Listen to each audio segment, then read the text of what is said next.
வணக்கம். தலைநகரம் நிகழ்ச்சிக்கு உங்களை அன்புடன் வரவேற்பது விக்ரம். இன்றைய தலைநகரம் நிகழ்ச்சியில நம்ம பார்க்க இருப்பது கல்யாண மண்டபங்கள். கல்யாண மண்டபங்கள் என்ன மாதிரியான விதிமுறைகள் சரியாக பின்பற்றப்படுகிறதா, இது குறித்து தான் நம்ம பார்க்க போறோம். ஜெனரலா திருமணங்கள் என்பது அன்றைய காலம் முதல் இன்றைய காலம் வரை ஒரே மாதிரியான ஒரு திருவிழா கோலம் தான். ஆனா அப்பெல்லாம் பாத்தீங்கன்னா ஒரு திருவிழா கோலமா, அதாவது வீடுகள் எல்லாம் பாத்தீங்கன்னா பல அடுக்குகள்ல வீடுகள் முன்னெல்லாம் அமைஞ்சிருக்கும். முன்னாடி திண்ணை இருக்கும், முற்றம் இருக்கும், இப்படி பல வகையில வீடுகள் அமைஞ்சிருக்கும். அதனால எவ்வளவு விருந்தினர்கள் வந்தாலும் திருமணம் ஒரு மிகப்பெரிய விழா கோலம் போன்று இருக்கும். ஆனா அதுக்கப்புறமா காலச்சூழல் காரணமாக ரொம்ப நெருக்கடி வந்துருச்சு. இப்பெல்லாம் அபார்ட்மெண்ட் கல்ச்சர் அதிகமா வந்துருச்சு. நம்மளுடைய வாழ்க்கை முறையே மாறி போச்சு. இப்போ அந்த மாதிரியான வீடுகளை சென்னையில நம்ம எங்கேயுமே பார்க்க முடியாது. அதனால திருமணங்களும் வீடுகள்ல பண்றதுன்றது வாய்ப்பே இல்லாம போயிடுச்சு. அபார்ட்மெண்ட் கல்ச்சர் வந்ததுனால சத்திரங்களை நோக்கி மக்கள் போக ஆரம்பிச்சாங்க. அதுவும் இல்லாம வீடுகள்ல திருமணம் செய்ய வசதி இல்லாதவங்க சத்திரங்களை நோக்கி போக ஆரம்பிச்சாங்க. சத்திரங்களுக்கு போனாலும் டைம் இல்ல. முதல்ல காலம்ன்றது எல்லாருக்கும் பொன் போன்றது, யாருக்குமே காலம் கிடையாது. அந்த காலத்தை கருத்துல கொண்டு கான்ட்ராக்டர்களை நாடி போனாங்க மக்கள். கான்ட்ராக்டர்கள் இவ்வளவு பணத்தை கொடுத்து மொத்த திருமணத்தையுமே அவங்க நடத்தி வச்சிருக்கிற அந்த முறைகள்லாம் இருக்கு. இப்ப வெட்டிங் பிளானர்ஸ் எல்லாம் புதுசா வந்திருக்காங்க. என்னென்ன தீம்ல திருமணம் நடத்தணுங்கிற வரைக்கும் எல்லாமே ப்ரீ பிளான்டா ஒரு பேக்கேஜா உங்களுக்கு கொடுத்துறாங்க. இப்படி இருக்கக்கூடிய இந்த மாதிரியான காலகட்டத்துல கல்யாண மண்டபங்கள் பல்வேறு கட்ட விதிமுறைகளை மீறி பல்வேறு கட்ட விதிமீறல்கள் நடக்குது. இதனால பல வகையில நமக்கு ஆபத்துகள் ஏற்படுது. இது குறித்து நம்ம தலைநகரத்தை பார்க்க போறோம். விதிமுறைகளை மீறி கட்டப்பட்டுள்ள திருமண மண்டபங்கள் மீது என்னென்ன நடவடிக்கைகள் மேற்கொள்ளலாம், அதை எப்படி நம்ம தவிர்க்கலாம், இது பிற்காலத்துல இது மாதிரி வருவதற்கான வாய்ப்புகளை எப்படியெல்லாம் குறைக்கலாம் என்பது குறித்து தான் தலைநகரத்தில் நாம் பார்க்க போறோம். விதிமுறைகளை மீறி கட்டப்பட்டுள்ள திருமண மண்டபங்கள் மீது என்னென்ன நடவடிக்கைகளை மேற்கொள்ளலாம் என்பது பற்றி ஒரு சிறிய செய்தி தொகுப்பை தலைநகரம் செய்தி தொகுப்பில் பார்க்கலாம். திருமண மண்டபம் என்றால் குறைந்தது 2 ஏக்கர் நிலப்பரப்பிலும் அதிகபட்சமாக 5 ஏக்கர் நிலப்பரப்பிலும் தான் கட்ட வேண்டும் என்றும், மண்டபத்தை சுற்றி போதுமான இடைவெளிகள் இருக்க வேண்டும் என்றும் விதிமுறைகள் உள்ளன. கட்டிடத்தின் அளவை பொறுத்து 50% அளவிற்கு வாகன நிறுத்தம் செய்ய போதிய இடம் ஒதுக்க வேண்டும் என மாநகராட்சி தரப்பில் கூறப்படுகிறது. தற்போது சென்னையில் உள்ள திருமண மண்டபங்கள் இந்த விதிமுறைகளை கடைபிடிக்கின்றனவா என்பது கேள்விக்குறியாக உள்ளது. இதுபோன்ற விதிமுறைகளை மீறி கட்டப்பட்ட கட்டிடங்களை சீல் வைப்பதற்கும் இடிப்பதற்கும் மாநகராட்சிக்கு உரிமை உள்ளது.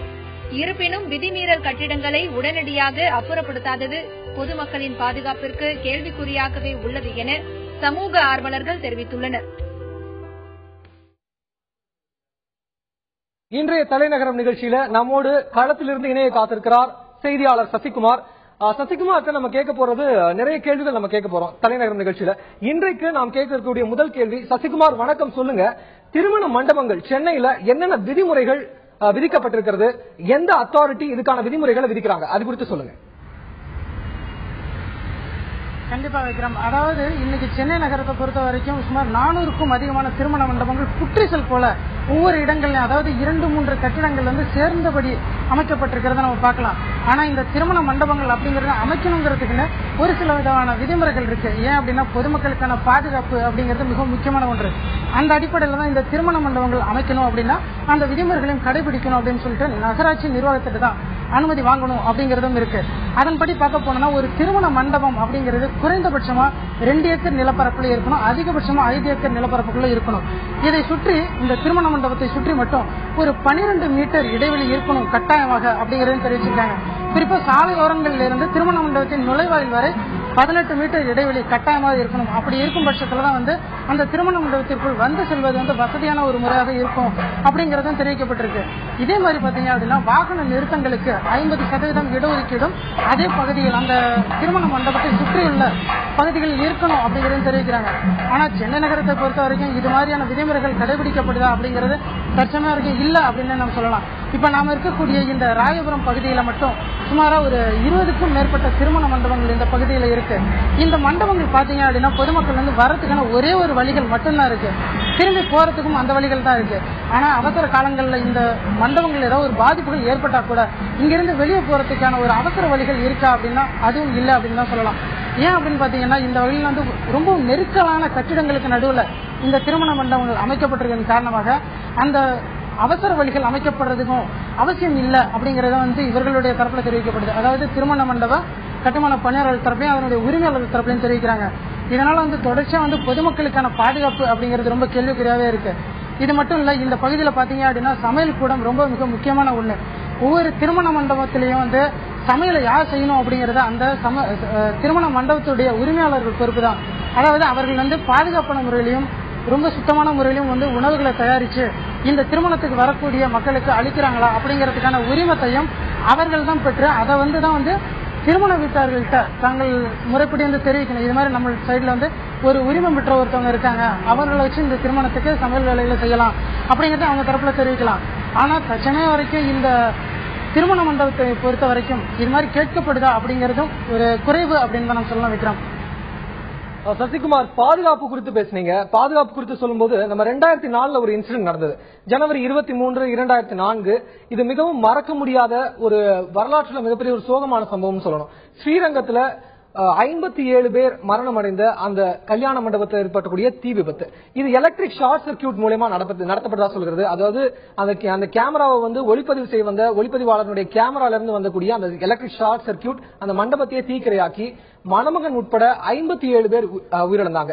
இந்த மாதிரி பாதுகாப்பு அம்சங்களே இல்லாத திருமண மண்டபங்கள் சென்னையிலும் எத்தனை இது இருக்கு? இதற்கான காரணங்கள் என்னவாக இருக்கிறது? அதாவது இப்ப நம்ம பாத்தீங்கன்னா ஒரு சின்ன குறுகிய தெருக்கள் இருக்கும். அந்த குறுகிய தெருக்கள்ல ஒரு திருமண மண்டபம் இருக்கும். மெயினான ஒரு கண்டிஷன் என்னன்னு பாத்தீங்கன்னா திருமண மண்டபத்தை வந்து வெல் கனெக்டடா இருக்கணும் சிட்டியோட. அதாவது நல்ல சாலைகள் வசதி இருக்கணும். எக்ஸிட் என்ட்ரிங்கிறது வந்து பக்காவா இருக்கணும். இது எல்லாமே இல்லாம சின்ன சின்ன கட்டிடங்கள்லாம் திருமண மண்டபங்களாக மாறுவதும் சினிமா தியேட்டர்கள் வந்து திருமண மண்டபமாக மாறுவதும் எந்த ஒரு இன்ஃப்ராஸ்ட்ரக்சருமே வேற ஒரு பர்பஸ்க்காக கட்டப்பட்ட கட்டிடம் திருமண மண்டபமாக அப்படியே மாறுவதனால என்னென்ன பிரச்சனைகள் வருது அப்படிங்கறது குறித்து சொல்லுங்க. கண்டிப்பா விக்ரம், அதாவது 2004 ஸ்ரீரங்கத்தில் நடைபெற்ற அந்த திருமண விபத்துக்கு அப்புறமா வந்து தமிழகம் முழுவதும் இருக்கக்கூடிய திருமண மண்டபங்கள்லாம் வந்து எந்த வகையில வந்து விதிமுறைகளை மீறி இருக்கின்றன அப்படிங்கறது தொடர்ச்சியா கண்காணிக்கப்பட்டது. அதன் அடிப்படையில ஒவ்வொரு திருமண மண்டபங்களும் வந்து விதிமுறைகளை மீறி இருந்தா அதற்கு வந்து சீல் வைக்கப்பட்டது. அப்படி இல்லைன்னா அதை இடிக்கிறதுக்கும் தகுந்த உத்தரவுகளும் பிறப்பிக்கப்பட்டது. ஆனா சென்னை நகரத்தை பொறுத்த வரைக்கும் பாத்தீங்கன்னா அந்த மாதிரியான ஒரு நடைமுறை வந்து சாத்தியப்படப்பட்டதா அப்படின்னா அது வந்து ஒரு கேள்விக்குறியா தான் இருக்கு. தற்சமே நம்ம வந்து சென்னை நகரத்துல சும்மா ராயபுரம், வடபழனி, முக்கியமா அந்த KK நகர் போன்ற பகுதிகளில் பாத்தீங்கன்னா ஏராளமான திருமண மண்டபங்கள் அதாவது குறுகிய பகுதிகளுக்குள்ளேயே அமைக்கப்பட்டிருக்கு. இதன் காரணமா வந்து அந்த பகுதிக்கு வரக்கூடிய வாகன நெரிசல்கள், பொதுமக்களுக்கான பாதிப்பு அப்படிங்கிறது ரொம்ப அதிகமாக இருக்கு. இந்த திருமண மண்டபங்கள் இருக்கிறது அப்படின்னு பார்த்தோம்னா பள்ளி மற்றும் கல்லூரிகளுக்கு 100 மீட்டருக்கு தூரத்தில் தான் அமைக்கப்படணும் அப்படிங்கிறது ஒரு விதி. ஆனா எல்லா திருமண மண்டபங்களும் பாத்தீங்கன்னா பள்ளி கல்லூரிகளுக்கு பக்கத்திலேயே அமைக்கப்பட்டிருக்கு. பொதுவாக வாகனங்கள் வந்து வெளியில நிறுத்தக்கூடாது அப்படிங்கறதும் அதுல சேர்க்கப்பட்டிருக்கு. ஆனால் அதையும் மீறிய வகையில எல்லாமே வந்து சாலைகளை போக்குவரத்து நெரிசலை ஏற்படுத்தக்கூடிய வகையில தான் எந்த ஒரு திருமண மண்டபத்தின் வாயிலையும் வாகனங்கள் நிறுத்தப்படுகின்றது அப்படிங்கறத இன்னைக்கு நம்ம நேரடியா பார்க்கக்கூடிய ஒரு காட்சியா இருக்கு. இதே மாதிரியான ஒரு சூழ்நிலை தொடர்ச்சியா நீடிக்கும் பட்சத்துல நகராட்சி கட்டமைப்புக்குள்ள வரக்கூடிய இந்த விதிமுறைகள் எல்லாமே வந்து உடனடியா இந்த திருமண மண்டபங்களுக்கு சீல் வைக்கலாம் அல்லது வந்து உடனடியாக இடிப்பதற்கான நடைகளும் மேற்கொள்ளலாம். ஏன் அப்படின்னா இவர்கள் தான் வந்து இந்த பிளானிங் கமிஷன் மூலமாக இது போன்ற திருமண மண்டபங்களுக்கு அனுமதிகளை வழங்கக்கூடிய பணிகளை மேற்கொள்றாங்க. இவர்கள் வழங்கக்கூடிய உத்தரவின் பேரில் மாநகராட்சி நிர்வாகம் இந்த மண்டபங்கள் மீது தகுந்த நடவடிக்கைகளை எடுப்பதற்கான அதிகாரமும் இருக்கு. விக்ரம், சசிகுமார், அடுத்ததா உங்ககிட்ட நான் கேட்க போற கேள்வி என்னன்னா பார்க்கிங் வசதிகள் பத்தி. அதாவது சென்னை போன்ற பெருநகரங்கள்ல பாத்தீங்கன்னா நம்ம வந்து இப்ப டீநகர் ஹபிபுல்லா ரோட்ல ஒரு திருமணம் நடக்குது அப்படின்னு சொன்னா அந்த ரோடே வந்து ஸ்தம்பிக்கக்கூடிய வாய்ப்புகள் இருக்கு. ஃபுல்லா அது வந்து அப்படி பிளாக் ஆகி டிராபிக் ஜாம் ஆகிறதுக்கான வாய்ப்புகள் இருக்கு. அது மாதிரி ஒரு ராதாகிருஷ்ணன் சாலையில ஒரு பிரபலமான கல்யாண மண்டபம் அங்க வந்து திருமணம் நடக்குதுன்னு சொன்னா அந்த ராதாகிருஷ்ணன் சாலையே வந்து ஸ்தம்பிச்சிடும். இப்ப இந்த மாதிரி இடங்கள்ல வந்து பார்க்கிங் வசதிகள் வந்து பெரிய பெரிய திருமண மண்டபங்கள்லயே நமக்கு பத்தாம இருக்கும்போது இந்த மாதிரி சின்ன சின்ன திருமண மண்டபங்கள்ல என்ன மாதிரியான பார்க்கிங் வசதி குறைபாடுகள் இருக்கு, அதை எப்படி நிவர்த்தி பண்ணணும் அதை பத்தி சொல்லுங்க. விக்ரம், பொதுவாக இந்த மாதிரியான திருமண மண்டபங்களுக்கு அப்படிங்கிற விதிமுறைகள் அப்படிங்கிறது பொதுவாக வகுக்கப்பட்டிருக்கு சரியான முறையில. ஆனா வந்து இவங்க வந்து திருமணத்துக்கு மண்டபத்துக்கான அனுமதி வாங்கும் பொழுது என்ன சொல்றாங்க அப்படின்னா இது மாதிரியான பாதுகாப்பு விதிமுறைகள் மற்றும் வாகனம் நிறுத்துவதற்கான இடங்கள் வந்து சேர்த்துதான் நாங்க வந்து வாங்கியிருக்கோம். அதாவது இது எல்லாமே செய்யக்கூடிய வகையில செஞ்சிருக்கோம் அப்படிங்கறத உறுதிமொழி அளித்ததன் பேர்ல தான் இவங்க வந்து இதற்கான அனுமதியை பெறாங்க. ஆனா இவர்கள் வந்து தொடர்ச்சி இந்த திருமண மண்டபங்கள் கட்டுறதுக்கான பணிகளை தொடங்கிய பின்பு இந்த வாகன நிறுத்தங்கள் வந்து நடைமுறைப்படுத்தப்படுதா அப்படிங்கறது வந்து முழுமையா இல்ல. அப்படின்னு பாத்தீங்கன்னா இன்னைக்கு நம்ம ராயபுரம் பகுதியில இருக்கிற பகுதியில பாத்தீங்க அப்படின்னு சொன்னீங்கன்னா இங்க வந்து சுமாரா வந்து ஒரு 50% வாகன நிறுத்தங்கள் தான் இருக்கணும் அப்படிங்கிறது இருக்கு. ஆனா இதோட பின்பகம் பாத்தீங்க அப்படின்னா வாகனங்கள் வந்து சுமாரா வந்து ஒரு 10 வாகனங்கள் நிறுத்துற வரைக்கும் தான் இருக்கு.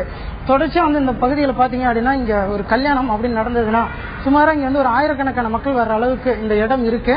ஆனா இங்க வாகன நிறுத்தங்கள் பாத்தீங்க அப்படின்னா சும்மா ஒரு 50 வாகனங்கள் கூட நிறுத்த முடியுமா அப்படிங்கிறது வந்து ஒரு கேள்வியா பெரிய இருக்கு. இந்த சூழ்நிலையில இந்த மாதிரியான கட்டிடங்கள் வந்து உரிய முறையில பராமரிக்கப்படுதா அப்படிங்கறது நகராட்சி நிர்வாகம் தொடர்ச்சியா கண்காணிக்கணும்.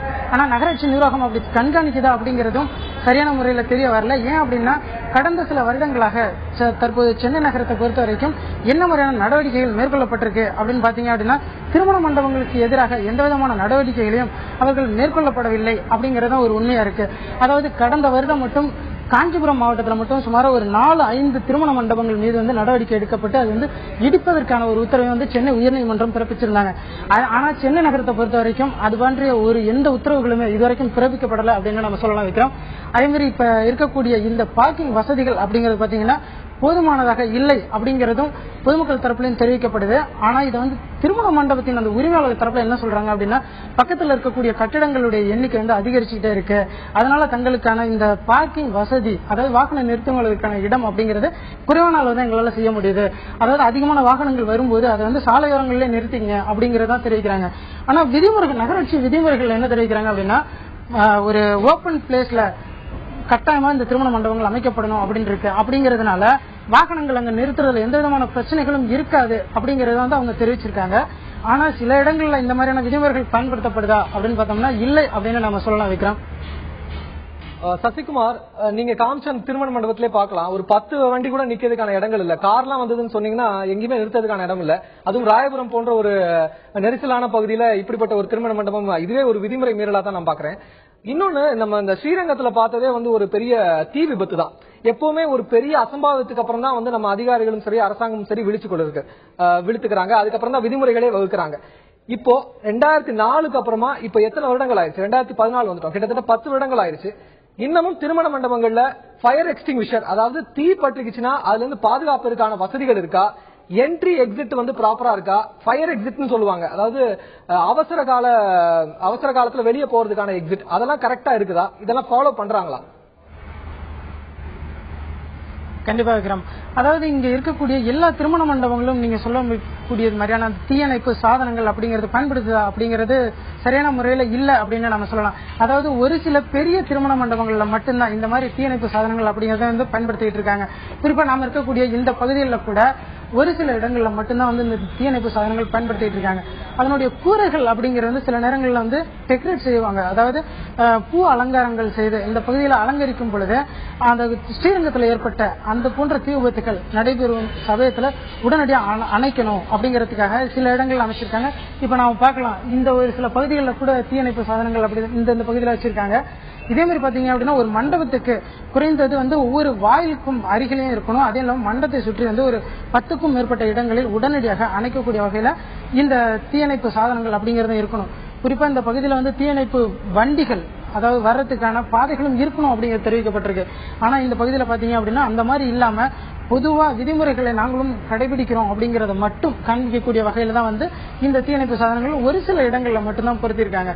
முழுமையான அளவிற்கு இவர்கள் நடைமுறைப்படுத்திருக்காங்களா அப்படின்னு கேட்டா அதுவும் இல்லை அப்படின்னு தான் சொல்லலாம். குறிப்பா நம்ம மேல இருக்கக்கூடிய சமையல் அறைகளை பார்த்தோம் அப்படின்னு சொன்னா அது வந்து முழுமையான முறையில் பராமரிக்கப்படவும் இல்லை, சுத்தம் செய்யப்படவும் இல்லை. அதாவது கண்ட இடங்களில் ஒரு மாதிரியாக சொல்வதற்கே ஒரு அருவருப்பாக இருக்கக்கூடிய வகையில தான் வந்து சமையல் அறைகள் வந்து தச்சமே வரைக்கும் இங்கே பின்பற்றப்படுது. இதே மாதிரியான ஒரு சூழ்நிலையில் இந்த பகுதியில் ஒரு தீ சம்பவம் ஏற்பட்டால் இது வந்து மற்ற இடங்களில் இருக்கக்கூடிய பகுதிகளுக்கும் பரவுவதற்கான ஒரு வாய்ப்புகளும் இருக்கு. ஏன் அப்படின்னா இந்த பகுதிகளை சுற்றி வந்து செவறுகள் மற்றும் பக்கத்து பகுதிகளில் வந்து தப்பிச்சு போறதுக்கான எந்த ஒரு இடங்களும் இல்லை. ஆனா இந்த பகுதியில் வந்து கேஸ் போன்ற பொருட்கள் உபயோகப்படுத்துறாங்க. சப்போஸ் இதுல ஏதோ ஒரு தீ விபத்துகள் ஏற்பட்டுச்சுன்னா இது வந்து இங்கிருந்து வெடிச்சு வெளில போறதுக்கான ஒரு வாய்ப்புகளும் அதிகமாக இருக்கு. இதை அணைக்கிறதுக்கு எந்த விதமான வசதிகளையும் இந்த பகுதிகளில் மேற்கொள்ளல அப்படிங்கறத கூட நம்ம பார்க்கலாம் வைக்கிறோம். உங்களுடைய தகவல்களுக்கு நன்றி சசிகுமார். அடுத்ததாக நாம் திருமண மண்டப விதிகள், அதாவது director of town and planning country planning DTCP அமைத்துள்ள கைட்லைன்ஸ் என்னென்ன அப்படிங்கறத பார்க்கலாம்.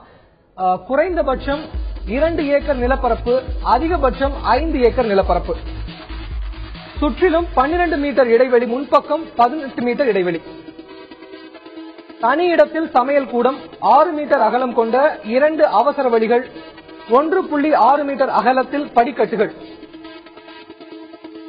பள்ளி கல்லூரிகளில் இருந்து 100 மீட்டர் இடைவெளி, ஆண்கள் கழிவறை 7, பெண்கள் கழிவறை 10, மாற்றுத்திறனாளிகள் கழிவறை 1, 50% பார்க்கிங் வசதி. அடுத்ததாக நாம் வழக்கறிஞர் ஒருவரோடு பேச இருக்கிறோம். வணக்கம் சார், சொல்லுங்க. சென்னை போன்ற பெருநகரங்களில் இருக்கக்கூடிய இந்த திருமண மண்டபங்கள் பெரிய அளவுல பாதுகாப்பு குறைபாடுகள் நிறையவே இருக்கு. மேலும் இதுல இப்போ அட்வான்ஸ் புக்கிங் அப்படிங்கிற பேர்ல திருமண மண்டபத்தை வந்து ஒரு வாரத்துக்கு, அதாவது பல நாட்களுக்கு வந்து அவங்களுக்கு திருமணமே இருக்காது. அதாவது அவங்களுக்கு தேவைகளே இல்லாதப்பவும் அதை புக் பண்ணி வச்சுக்கிட்டு பின்னால யாராவது தேவைன்னு போய் கேட்கும் போது அந்த மண்டபக்காரங்க வந்து அந்த ஆளை காமிச்சு அவர்கிட்ட போய் நீங்க வந்து பேசிக்கங்க, அவரை புக் பண்ணிருக்காரு அப்படிங்கிறப்போ அந்த மண்டபக்காரர்களுக்கும் இந்த மாதிரி புக் பண்ணி வச்சவங்களுக்கும் நடுவில் ஒரு கான்ட்ராக்ட் இருக்கு மாதிரிலாம் நம்ம இந்த மாதிரியான ஒரு ராக்கெட் எல்லாம் சென்னையில நடந்துட்டு இருக்கிறதா நம்ம கேள்விப்படுறோம். இந்த மாதிரி நடக்கிறதுல திருமண மண்டபங்கள் 1 லட்சத்துல இருந்து பல லட்சங்கள் வரைக்குமே வந்து ஒரு நாளைக்கு வாடகை விடப்படுகிறது. இப்படிப்பட்ட திருமண மண்டபங்கள்ல கட்டண விதிமுறைகள் ஏதாவது இருக்கா? நம்ம என்ன மாதிரியான விதிமுறைகள் பிக்ஸ் பண்ணிருக்காங்க இதுக்கு? கார்பரேஷன் அந்தந்த நகராட்சின்னுவாங்க. இப்போ சென்னை மாநில நகராட்சி அது 3 அடுக்கு மாடியா இருந்தது சிஎம்டி என்னென்ன கமர்ஷியல் எஸ்டாப்ளிஷ்மெண்ட்டுக்கு வருமோ அந்த ரூல் அங்கேயும் அப்ளை ஆகுது. திருமண மண்டபத்தில் வந்து இப்போ எப்படி பிரச்சனைகள் வருதுன்னா, ப்ராப்பரா வந்து ஸ்பேஸ் எவ்வளவு வந்து இப்போ வாகனம் போக்குவரத்துக்கு வந்து வாகனங்கள் வந்து அதை நிறுத்துற இடம்ட்டு இருக்கும். பல திருமண மண்டபத்தில் பார்த்தா வந்து வீடியோ இல்ல ஒரு கமர்ஷியல் எஸ்டாப்ளிஷ்மெண்டோ சினிமா தியேட்டரோ அப்படி பண்ணும்போது அந்த நாம்ஸ் எல்லாம் வந்து ஒன்னும் ஃபாலோ பண்றது இல்லை. அவங்க வந்து விதிமுறை வாங்கும்போது ஒரு ரூல் சொல்லிட்டு அப்புறம் வந்து நடைமுறையில பாத்தீங்கன்னா அங்க கடைலாம் இருக்கு. அதெல்லாம் வந்து மாநகராட்சி வந்து சரி அவங்க தான் பார்க்கணும். இப்போ கார்பேஜ் டிஸ்போசல் இப்போ என்ன மெயினான இதுனா, இந்த பஞ்சாப்ல ஒரு பஞ்சாப் ஹரியானா ஜோகிந்தர் சிங் என்ற வழக்குல என்ன ஒரு தீர்ப்பு வந்திருக்குன்னா, அந்த நீதிமன்றம் வந்து ஒரு டைரக்ஷன் கொடுத்திருக்கு எப்படி திருமண மண்டபம் இருக்குன்னு. அது பஞ்சாப் ஹைகோர்ட்ல இருந்தாலும் இங்கே அடாப்ட் பண்ணிடலாம். அந்த ரூல் எல்லாம் பாத்தீங்கன்னா எல்லாம் ஒண்ணுதான் இருக்கு. இப்போ வந்து ஒரு திருமண மண்டபத்துக்கும் இந்த சமையல் செய்யும் கூடம் அதுவும் தனியா இருக்கணும். இது ஏன் இதை ஸ்பெசிபிக் பண்றாங்கன்னா, திருச்சியில வந்து 2004-06 அந்த ஸ்ரீரங்கத்துல ஒரு மண்டபம் எரிஞ்சுது. அதுல வந்து ஒரு 57 பேர்கிட்ட உயிர் இருந்தாங்க. அதை பேஸ் பண்ணி தமிழ்நாட்டுல சில சட்டங்கள் வந்தது. அதே போல வந்து பஞ்சாப்ல வந்து ஒரு இன்சிடென்ட் நடந்துட்டு இப்போ ஹைகோர்ட்ல பஞ்சாப் ஹரியானா ஹைகோர்ட்ல வந்து ஒரு டைரக்ஷன் கொடுத்துருக்கு இப்படிதான் இருக்கணும். ஃபயர் சர்வீஸ் வந்து ஒரு மண்டபத்துக்கு வந்து கட்டாயம் இருக்கணும். அப்புறம் வந்து வழிகள் 2-3 வழி இருக்கணும். லிப்ட் இருந்ததுன்னா அதுக்கு வந்து எப்படி இருக்கணும். பேசிக் ஃபெசிலிட்டி வந்து எல்லாரும் பாத்தீங்கன்னா அந்த இதுல வந்து செக் பண்ணி பண்ணணும். அப்புறம் உங்களுக்கு இன்னொன்னு என்னென்ன காட்டினா, கமர்ஷியல் எஸ்டாப்ளிஷ்மெண்ட் இப்போ என்ன கேட்கறாங்கன்னா, லீகலா வந்து பர்மிஷன் வாங்கியிருந்தா பரவாயில்ல. சில மண்டபம் வந்து கல்யாண மண்டபம் இப்போ பாத்தீங்கன்னா வந்து சின்ன பார்ட்டி ஹால்ன்ட்டு வைக்கிறாங்க. அங்க திருமணமும் இப்போ சாதாரண நாள்ல கிடைக்காதப்போ வைக்கிறாங்க. அதை எப்படி பண்றது? ஹோட்டலா இருக்கிறது திடீர்னு இந்த திருமண மண்டபமா ஆகுது. அந்த மாதிரி இதை வந்து இவங்களால பண்ண முடியல. சோ அரசாங்கம் வந்து இதே ரூல் இருக்கு எல்லாம் அதை வந்து எக்ஸிக்யூட் பண்ணும். சரி, இப்ப இந்த அவசர சசிகுமார், மீண்டும் உங்கள்கிட்டே வரேன் நானு. திருமண மண்டபங்களுக்கு கட்டண விதிமுறைகள் ஏதா இருக்கா? கொஞ்சம் சுருக்கமா சொல்லி முடிங்க. என்ன விக்ரம்? திருமண மண்டபங்களுக்கு கட்டண விதிமுறைகள் இருக்கா? கட்டண விதிமுறைகள் தற்சமயம் சென்னை நகரத்தை பொறுத்த வரைக்கும் எந்த விதமான கட்டண விதிமுறைகளும் இந்த பகுதியில் கிடையாது. அதாவது ஒவ்வொருவர் யார் வந்து முன்னுரிமை எடுத்து புக் செய்யறாங்களோ அதன் அடிப்படையில் தான் வந்து கட்டணங்கள் விதிக்கப்படுது. சில இடங்கள்ல பாத்தீங்கன்னா 1 லட்சம் ரூபாய் அதற்கு அதிகமான முறையில வந்து கட்டணங்கள் விதிக்கப்படுகின்றது. குறுகிய அளவில் இருக்கக்கூடிய பகுதிகளில் வந்து 40,000 50,000 ரூபாய் வரைக்கான கட்டணங்கள் விதிக்கப்படுகிறது. இது வந்து ஒரு கண்காணிப்பின் பேரில் யாருமே வந்து கட்டணங்கள் சென்னை நகரத்தை பொறுத்த வரைக்கும் விதிக்கப்படுறது இல்லை. குறிப்பா நம்ம இந்த வடபழனி பகுதியில் எடுத்துக்கிட்டோம் அப்படின்னா 10,000 ரூபாயிலிருந்து ஆரம்பித்து 1 லட்சம் ரூபாய் வரையிலான கட்டணங்கள் விதிக்கப்படுறாங்க. இது வந்து நகராட்சி நிர்வாகத்தின் கீழே அவங்க சொல்லக்கூடிய விதிமுறைகளின்படி இவர்கள் கட்டணங்கள் விதிக்கப்படுறாங்களா அப்படின்னா அது வந்து இல்ல அப்படின்னு சொல்லலாம். அதுவும் இல்லாம நகராட்சி நிர்வாகத்தின் தரப்புல குறிப்பிட்ட அந்த விதிமுறைகளுக்கான ஒரு கட்டணங்கள் அப்படிங்கறத இருக்கு. அதாவது 80,000 1 லட்சம் வரை இந்த மாதிரியான கட்டணங்கள் தான் விதிக்கணும் அப்படிங்கறது இருக்கு. ஆனா சில இடங்கள்ல வந்து இந்த மாதிரியான முறைகள் கடைபிடிக்கப்படுறது இல்ல அப்படிங்கறத உண்மை விக்ரம். சசிகுமார், நம்ம திருமண மண்டபங்களுக்கு வந்து கட்டண விதிமுறைகள் இல்ல அப்படின்னு சொன்னீங்க. இப்ப இந்த ராக்கெட் பத்தி நம்ம பேசணும். அதாவது கொஞ்சமும் வந்து தேவைகளே இல்லாம சும்மா பதுக்கி வச்சுக்கிறது. அதாவது இந்த மண்டபங்களுடைய டேட்ஸை பதுக்கி வச்சுட்டு பின்னாடி மண்டபக்காரர்களோடையும் தேவைகள் உள்ளவங்ககிட்டயும் வந்து பேரம் பேசுறது அப்படிங்கிற இந்த மாதிரியான ஒரு கான்ட்ராக்ட் வந்து அந்த ராக்கெட் வந்து சென்னையில நடந்துட்டு இருக்கு. இது குறித்து ஏதாவது தகவல் இருக்கா? இல்ல விக்ரம், அதாவது இங்க இருக்கக்கூடிய மிக முக்கியமான மண்டபங்கள் பாத்தீங்க அப்படின்னா ஏற்கனவே ஒரு சில புரோக்கர் மூலமாக புக் செய்யப்படுவது அப்படிங்கிறது உண்மைதான். ஆனா பெரும்பாலான மண்டபங்கள்ல அந்த மாதிரியான ஒரு நிலைமை அப்படிங்கிறது இல்ல அப்படின்னு சொல்லலாம். ஏன்னா இங்க இருக்கக்கூடிய மண்டபங்களுடைய எண்ணிக்கை அப்படிங்கிறது ரொம்ப அதிகமான அளவுல இருக்கு. சிலர் தங்களுக்கான மண்டபம் அப்படிங்கிறது அந்த குறிப்பிட்ட நேரத்துல கண்டிப்பா வேணும் அப்படிங்கும் பொழுது ஒரு குறிப்பிட்ட மண்டபங்கள்ல தான் நாங்க புக் செய்வோம் அப்படிங்கிறது மட்டும் இல்லாம அந்த நேரத்தில் நடத்தப்பட்டால் போதும் அப்படிங்கிற ஒரு மனநிலையோட தான் இருக்காங்க. அதனால பெரிய மண்டபம் தான் அப்படிங்கிறது மட்டும் இல்லாம சின்ன மண்டபத்துக்கு கூட போகக்கூடிய ஒரு சூழ்நிலை இருக்கு. அதன் காரணமாக கூட இந்த மாதிரி நீங்க சொன்ன அந்த ராக்கெட் முறையின்படி ஒரு சில இடங்கள்ல மட்டும்தான் தவறு நடக்குது ஒழிய மற்ற எல்லா இடங்கள்லயும் இது மாதிரியான ஒரு தவறுகள் நடக்குது அப்படிங்கிறது சென்னை நகரத்தை பொறுத்த வரைக்கும் இல்ல அப்படின்னு நம்ம சொல்லலாம். திருமணங்கள் என்பது மிகவும் முக்கியமான ஒரு அம்சம். அது குறித்து நாம் பல விஷயங்கள் நம்ம பேசியிருக்கோம். இந்த திருமண மண்டபங்கள் என்பது திருமணங்களை நாம் அதாவது ரொம்பவுமே செரிஷ் பண்ணக்கூடிய மெமரிஸ் சொல்லக்கூடியது. அப்படிப்பட்ட திருமணங்கள் என்றுமே நம் மனதில் நீங்காத இடம் பிடிக்கக்கூடிய ஒரு விஷயங்கள். இது திருவிழாவாக மாறுவதில் திருமண மண்டபங்களுக்கு மிகப்பெரிய பங்கு உள்ளது. இது குறித்து நாம் நிறைய பேசணும். திருமண மண்டபங்கள் இனி எந்த ஒரு பிரச்சனையையும் அதனுடைய வாடிக்கையாளர்களுக்கோ அல்லது உறவினர்களுக்கோ திருமணம் செய்து கொள்பவர்களுக்கோ எந்த ஒரு பிரச்சனையும் இல்லாம சுமூகமாக அந்த நிகழ்வு என்பது எல்லோருடைய மனதிலும் தங்கும்படியாக அமைய வேண்டும் என்பதுதான் எங்களுடைய நோக்கமாக இருக்கிறது. களத்திலிருந்து தகவல்களை தந்த சசிகுமாருக்கு நன்றி. தலைநகரம் நிகழ்ச்சியில் மீண்டும் ஒரு தலைநகர் நிகழ்ச்சியில் இன்னும் ஒரு முக்கியமான தலைநகரத்தின் பிரச்சனை குறித்து பேச இருக்கிறோம். தொடர்ந்து இணைந்தீர்கள். தேங்க்யூ.